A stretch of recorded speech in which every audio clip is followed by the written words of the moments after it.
सानबानि हाबाफारि लानानै रौपही आन्चलिक सार्वजनिक दुर्गा मन्दिराव 71थि दुर्गा फुजा खुंफुंनो साखाफारा।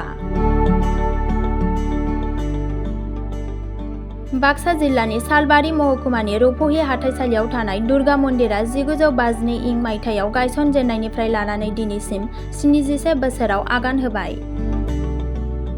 बेनिनो दिनै रौपही आन्चलिक सार्वजनिक दुर्गा फुजा कमिटिया 20, 21, 22, 23 आरो 24 अक्ट'बर दाननि गासै 5 साननि हाबाफारि लानानै सरकारनि नेमखान्थि बायदियै मानिनानै मेहेर गोनाङै गाजा गोमजायै खुगा 71थि दुर्गा फुजाखौ खुंफुंनो साखाफारा जाबाय।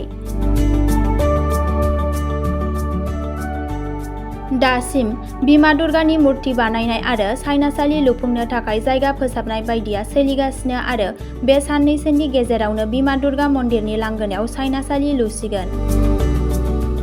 थांनाय 2 बोसोरनि सिगांनि समाव सरकारनि सायख'नायाव रौपही आन्चलिक सार्वजनिक दुर्गा फुजा कमिटिया बाक्सा जिल्ला हिसाबै 2थि बान्था मोननो हादोंमोन आरो सालबारि महकुमा हिसाबै 1थि बान्था मोननो हादों होनना फुजा सामलाय आफादनि आफादगिरि महन बसुमतारी आरो गाहाय नेहाथारि मेथुन मदक बिथांमोना फोरमायदों। नमस्कार, आम्ही रौपही आन्चलिक सार्वजनिक श्री श्री मा दुर्गा पूजार फाলৰ পৰা জাতি বৰ্ণ ধৰ্ম নিৰ্বিশেষে সকলোকে শুভেচ্ছা জ্ঞাপন কৰিছোঁ। দুৰ্গা পূজা কমিটিৰ ফালৰ পৰা এইবাৰ আমাৰ 5 দিনীয়া বৰ্ণাঢ্য কাৰ্যসূচীৰে দুৰ্গা পূজা হ'ব।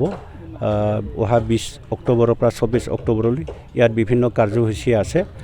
আমাৰ ইয়াত ষষ্ঠী দিনা আমাৰ বিভিন্ন তৰণ, অফিচ, পেণ্ডেল, ষ্টেজ এনেকৈ মুকলিৰ অনুষ্ঠান আছে। আবেলিলৈ মুকলি সাংস্কৃতিক সন্ধিয়া আছে আৰু সপ্তমীৰ দিনা আমাৰ ইয়াত ডেন্স কম্পিটিশ্যন আছে, কালচাৰেল কম্পিটিশ্যন। ইয়াতে ইচ্ছুক প্ৰতিযোগীসকলে অংশগ্ৰহণ কৰিব আৰু ইয়াতে আমি পুৰস্কাৰৰ ব্যৱস্থা লৈছোঁ।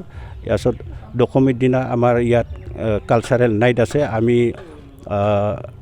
কিমি বৈশ্য নলবাৰীৰ আৰু ধ্ৰুৱজ্যোতি ৰয় পাঠশালা আৰু ফুংবিলি বসুমতাৰীক আমি কণ্ঠশিল্পী হিচাপে ইয়াতে নিমন্ত্ৰণ কৰিছোঁ। গতিকে আমাৰ পূজা এইবাৰো জাক জমকতাৰে আৰম্ভ হ'ব। গতিকে সকলোকে মই দুৰ্গা পূজা কমিটিৰ ফালৰ পৰা সকলো ৰাইজক ইয়াতে দলে দলে আহি যোগদান কৰিবলৈ মই অনুৰোধ কৰিছোঁ। এইটো আমি চেষ্টা কৰিছোঁ, আমি এইটো সচেতন হৈছোঁ। গতিকে আমাৰ চাফ চিকুণতাৰ ওপৰতে নিৰ্ভৰ কৰি পুৰস্কাৰটো হ'ব। গতিকে সেইকাৰণে আমি যেন প্ৰথম পুৰস্কাৰ আনিব পাৰোঁ তাৰ কাৰণে আমি ব্যৱস্থা লৈছোঁ। এতিয়া চাফ চিকুণতা চলি আছে, অলপ বাকী আছে। ইয়াতে আৰু বিভিন্ন ইয়াতে দোকান ইত্যাদি আহিব। গতিকে এইটো হ'ব বুলি আমাৰ দৃঢ় বিশ্বাস। গতিকে আমি আমাৰ দুৰ্গা পূজা আগন্তুক বছৰৰ দৰে তাৰমানে শান্তি শৃংখলা বজাই ৰাখি যেন দুৰ্গা পূজাটো হয়, সেইটোৰ কাৰণে আমি প্ৰশাসনকো জনাইছোঁ আৰু অনুৰোধ কৰিছোঁ তেখেতসকলে সহযোগ কৰিব বুলি আমাক আশ্বাস দিছে প্ৰশাসনৰ ফালৰ পৰা। যোৱা বছৰ কিমান পুৰস্কাৰ পাইছিলে? আমি যোৱা বছৰ দ্বিতীয় পুৰস্কাৰ পাইছিলোঁ। হয়, তাৰ আগতেও আমি দ্বিতীয় পুৰস্কাৰ পাইছিলোঁ। প্ৰথম পুৰস্কাৰ আছিল, সাব ডিভিজন ৱাইজ। হয়, এইবাৰ আমি প্ৰথম পুৰস্কাৰ আনাৰ কাৰণে চেষ্টা কৰিছোঁ। দুৰ্গা পূজাৰ সকলো বিটিআৰ তথা অসমবাসীলৈ শুভেচ্ছা জ্ঞাপন কৰিলোঁ। এইবেলিও আমি অন্যান্য বছৰৰ দৰে পাৰ হৈ 71তমত ভৰি দিছোঁ। এইবেলিও আমি উলহ মালহেৰে দুৰ্গা পূজা উদযাপন কৰিবলৈ হাতত লৈছোঁ। আশা কৰোঁ সকলোৰে সহায় সহযোগিতা পাম আৰু স্বচ্ছতাৰে বা শৃংখলাবদ্ধতাৰে আমি দুৰ্গা পূজাখন চলাই নিব পাৰোঁ, তাৰে কামনা কৰিছোঁ। এইবাৰ বিশেষ কি থাকিব কাৰ্যসূচীত? এইবাৰ কাৰ্যসূচীত থাকিব নৃত্য প্ৰতিযোগিতা আৰু আমাৰ দশমীৰ দিনা আছে কালচাৰেল নাইট, মানে সাংস্কৃতিক সন্ধিয়া।